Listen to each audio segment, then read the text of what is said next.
In 2023, UN Habitat approved a historic new global action plan to accelerate transforming informal settlements by 2030.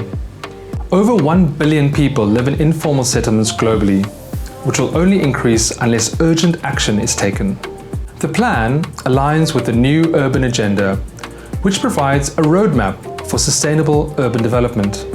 In South Africa, ordinary people from NGOs, communities, and government have been finding innovative ways to partner for transforming informal settlements. Here in Knysna and nearby towns in the Western Cape, the Development Action Group and Asivikelane are leading a gender-responsive service delivery project. They're redesigning how sanitation works for women, improving both safety and accessibility. At White Location, situated atop the hills of Knysna and home to around 10,000 residents, I meet Crystal West, a development practitioner who works closely with Asivikelane.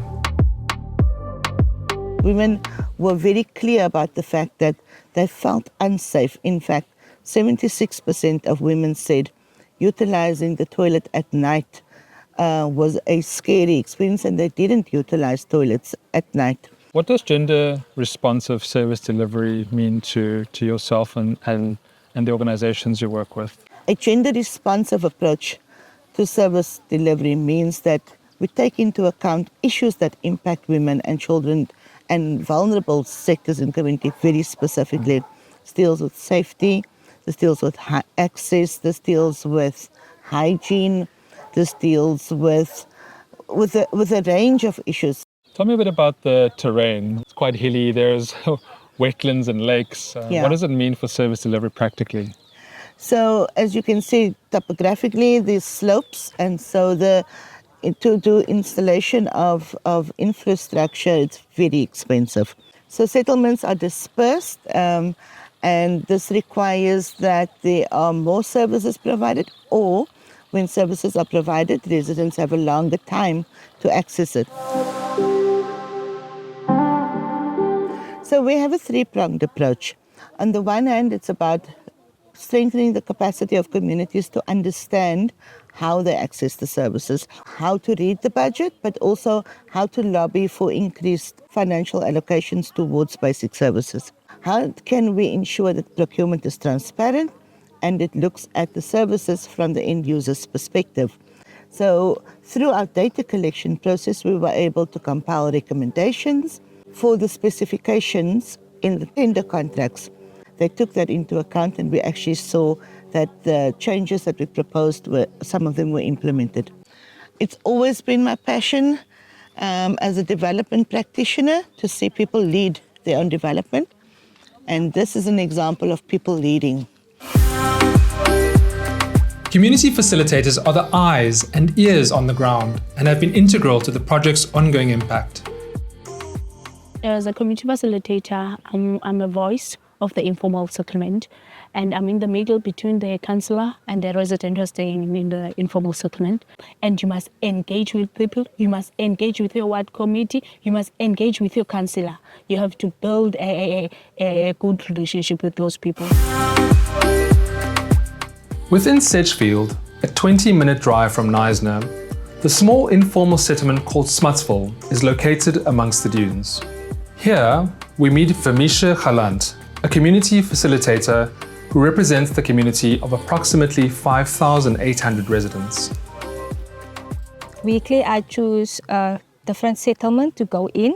I go into the settlement and I check if everything is fine with the toilets, with the taps, and if I find that something is not in the right manner, then I write everything down. I write the settlement name, I write the toilet number, and then with all that info, I send through to my counsellor, and then he uses that information to get things done. In Renendal, an inland area surrounded by forests, the informal settlement community has just over 1,000 residents. Here, I meet Marti Titis, a community facilitator and proud local who started a community garden. There was 'n damp site gewees waar die gemeenskap kom damp het. En ons het net besluit, aangesien dumping illegal is, kan ons nie die ding stop sit nie. En ons hier in Sokkerwille het besluit, ons begin tuin so. You mentioned the ward committee meetings, community engagement process. What do you think worked about those that other municipalities could learn from, other communities could learn from? So this kind of work requires intense and deep engagement. Our community facilitators all live within their communities, and there needs to be a process of strengthening trust.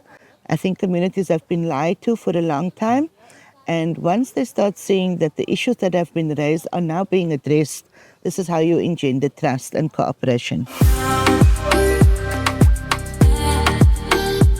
To make it easier for CFs to collect data and report on their communities, an app was introduced to advocate for residents' needs and speed up service delivery.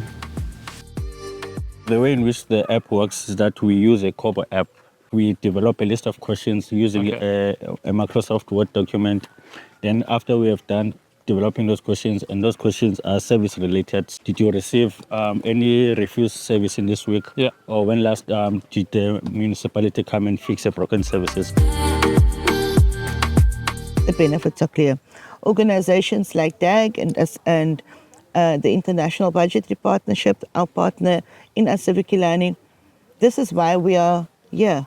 We've been established to support communities in their struggles for dignified living. My heart beats for my community. That's why I became involved in our communities, because the struggle is here. And I always like to help where the help is needed. And to get things done is actually a privilege for me, because I know that it helps our fellow residents. We are managing as the municipality, through the assistance of this Asivikelane, and I must say, that this NGO is doing a great job. They are doing wonders. And I myself as an executive, I do appreciate their presence in our town. Once you engage, you communicate, we understand the vision of the NGO like Asivikelane, it will make the work of any other municipality which wants to partner with them very easy. As the initiative grows, it has the potential to not only improve the lives of those in informal settlements, but also serve as a model for community-led development across South Africa and worldwide. I'd really like to see a future that is characterized by a collaborative approach to addressing issues affecting communities. These decisions cannot be taken in a vacuum. They cannot be taken in an office by people who don't live. Sometimes they've never even set foot in an informal settlement. If there's the willingness to sit around a table with different stakeholders, I think that's the recipe for finding solutions that are sustainable.